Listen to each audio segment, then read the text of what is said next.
This is a palm reading machine I built for the Laguna Art Museum in 2007. It reads your palm and tells you exactly where you're going to be a year from now. In my house, we always keep a little container of quarters so guests can come over and figure out where they're going to be exactly 1 year.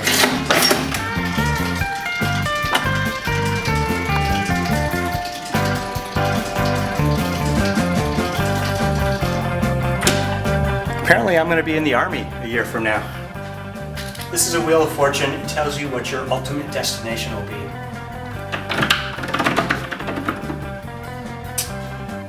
Oh no.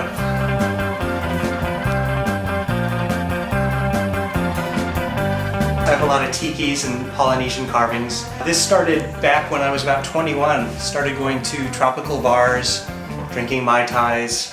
At a lot of places that were still around back then, if you paid an extra $5, you got to keep the ceramic tiki mug that your drink came in. This is an actual railing post out of the old Don the Beachcombers in Hollywood. The whole place would have been filled with these things holding up the railings at one time. And I salvaged this from another old tiki bar that went out of business. This big guy was actually carved for me by a couple scenic artists at Disney who were fans of my work. So they made that for me and brought it over in a truck.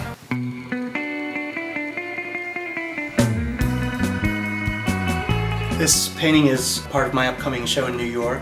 The show is called All My Bones, which is a phrase from the Old Testament, the Hebrew Bible. And actually all these paintings are based on stories in the Old Testament.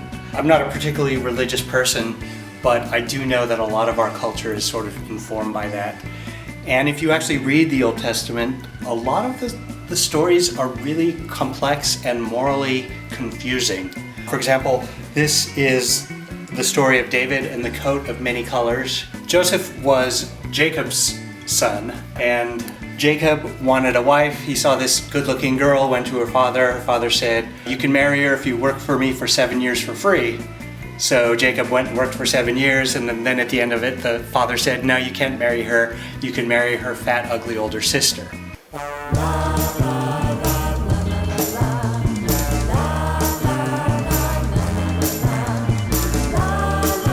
This painting is about the destruction of Sodom and Gomorrah. In the story in the Bible, 2 angels came to visit Lot in one of those cities, and when the townspeople found out that those good-looking angels were in Lot's house, they came over and said, "Send those guys out, we want to rape them." So Lot said, "No, don't rape them, I have 2 virginal daughters, I'll send them out instead." But the townspeople said, "No, we want the good-looking angels." So God told Lot, "Well, this city is completely wicked, I'm going to destroy it, so get out of town." So Lot and his wife and his 2 good-looking daughters and the angels left town, and the city was destroyed.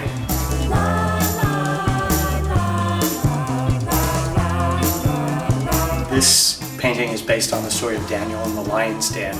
King Nebuchadnezzar, who was a Babylonian king, had an Israelite named Daniel as his advisor, but Daniel wouldn't eat the food that the Babylonians were eating, so they threatened to throw him in a lion's den. A lot of the visuals in the paintings are sort of based on synagogue art from the 1950s and 60s.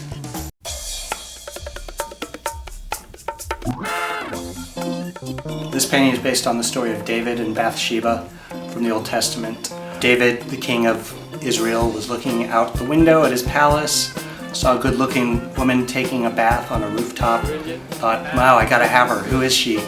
Found out that her husband was a soldier, so he sent her husband to the front lines to be killed, and then he took her for himself.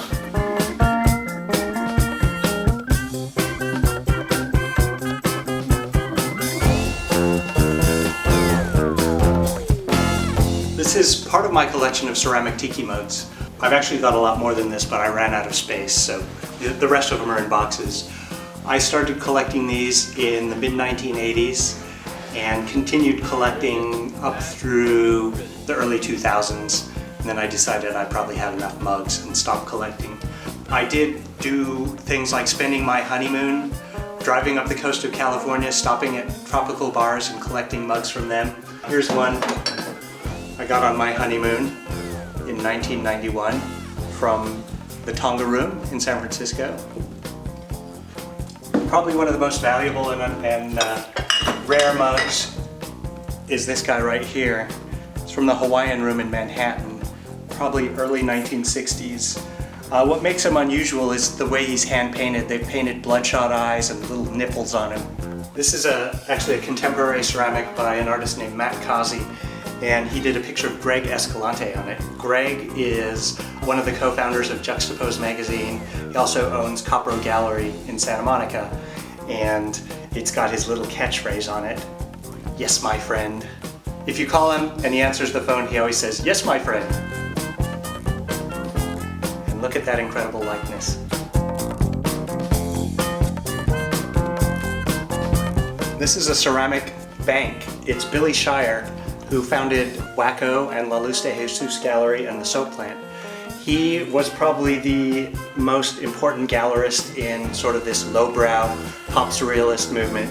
He's the one who gave me my first shows. He sort of discovered me as an artist, and he's a great guy.